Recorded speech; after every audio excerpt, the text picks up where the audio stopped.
Akkam jirtu har'ammoo mata duree xiqqoo yaada adda ta'e tokkoon qabadhee jira. Innis kan qorannoo guddaa ta'e irratti hundaa'edha.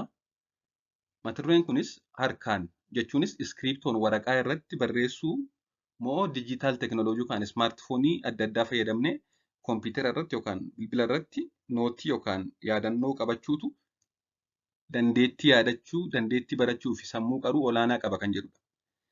Kanas kan hin qabadhee dhiyaadhee qorannoo biyyoota adda addaa irratti ta'ee jira. Akkasumas biyyi Noorweey yeroo tokko barattoonni ishee hundi barachuuf dabtara dhiisanii hundi isaanii akka ismaartifoonii fi dijitaal teekinooloojii adda addaa fayyadamanii akka nootii qaban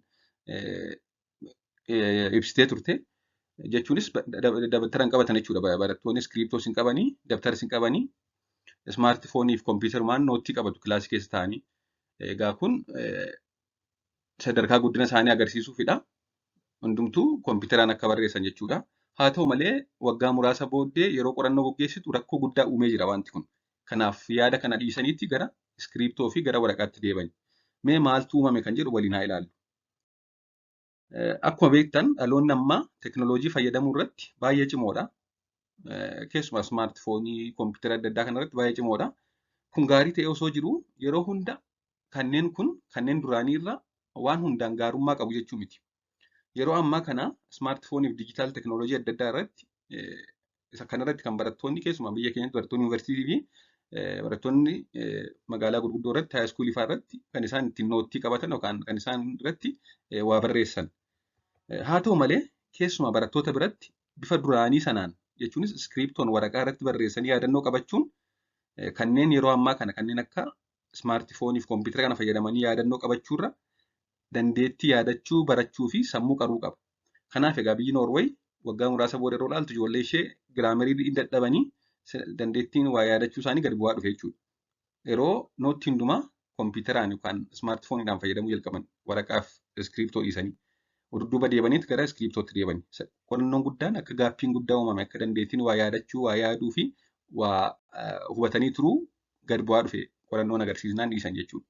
Mee akkamitti iskiriiptoon waraqaa irratti barreessuun kompiitara irratti barreessanii yaadannoo qabachuurra faayidaa hedduu qaba kan jedhu haa ilaallu.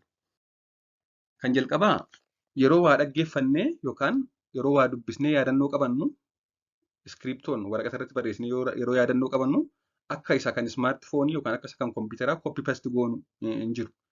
Fakkeenyaaf amma yeroon kompiitara irraa waa dubbisu yeroon yaada wayii barbaade sirmarraan bakka dubbisa sanan koppii pasti godhee bakka barbaadetti fudha.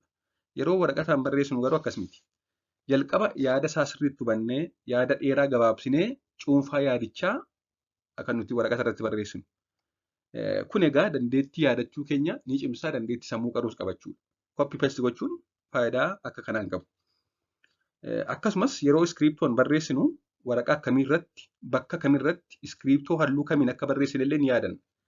Kan kompiitara irratti barreessine yeroo hundaa iskiriinii kompiitara wal fakkaataa tokko irratti barreessina.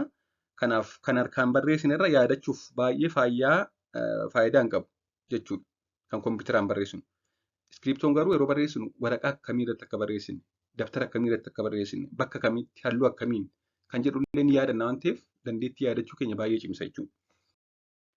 Akkasumas ismaartifoonii ta'e kompiitara irratti yeroo barreessinu kiiboordii irratti qubee barbaanne tuqna malee qubee sana fakkii isaan kaasnu. Fakkeenyaaf yeroo barreessuu jennee barreessinu kompiitara irratti kiiboordii irraa baa A jenneetu tuttuqna malee fakkii B sana hin sararru iskiriiptoodhaan. Yeroo waraqaadhaan barreessinu immoo yeroo iskiriiptoo fayyadamnee waraqaa irratti barreessinu ammoo jecha uumuuf qubee walitti finnee barreessinu hunda fakkii isaa sararree barreessina. Barreessina yeroo jennu fakkeenyaaf BARREESSINA kan jedhu kana inni suura isaa kaasna jechuudha quboolee kana. Kana yeroo goonu jalqaba sammuun keenya osoo waan barreessin dura qubee sana yaadata. Qubee kana erga yaadatee booda fakkii isaa yaadata. Fakkiin sun immoo akka harka keenyaan iskiriiptoo fayyadamnee waraqaa irratti barreessinu ajaja. Yeroo kana egaa walitti dhufeenyaaf qindoomina miirri sensarii jechuudha. Harki sammuu waliin taasisu jira jechuudha. Sammuu tajaajila waan ta'eef. Yeroo kana egaa kana gochuun sammuun keenya qubee sana yaadatee qubeen sun walitti dhufanii akka jecha uuman yaadatee iskiriiptoodhaan yeroo barreessu kana yeroo akka ajaju kun immoo dandeettii yaadachuu keenya, dandeettii sammuu qaruu fi dandeettii yaaduu ni fooyyessa. Kana malees qorannoon akka agarsiisanitti waraqataan iskiriptoon waraqata irratti barreessuun kompiitaraan noottii qabachuu caalaa keessumaa barattoota yuunivarsiitii biratti teeshinii yookaan dhiphina sammuu hir'isa. Akkasumas dandeettii waa uumuu fi gad fageenya yaadaa ni fooyyessa. Yaada gad fagaataa akka qabnu waa'ee waan tokkoo waanta dubbisnee sana akka sirriitti hubannu ni gargaara. Keessumaa giraamerii jechootaa yaadachuu fi sirriitti beekuuf baay'ee barbaachisaadha. Barattoota ammaarraa kanneen duriitu yeroo jechoota barreessan sirreessee barreessa giraamerii isaanii. Kun egaa yeroo durii kompiitarri waan hin jirreefidha. Kanaaf hanga danda'ametti hundi keenya keessumaa barattoonni iskiriptoon waraqata irratti barreessuun yaadannoo qabachuu yaaluun faayidaa hedduu waan qabuuf isa kana haa fayyadamnu jedha. Waan dhaggeeffattaniif galatoomaa, turtii gaarii.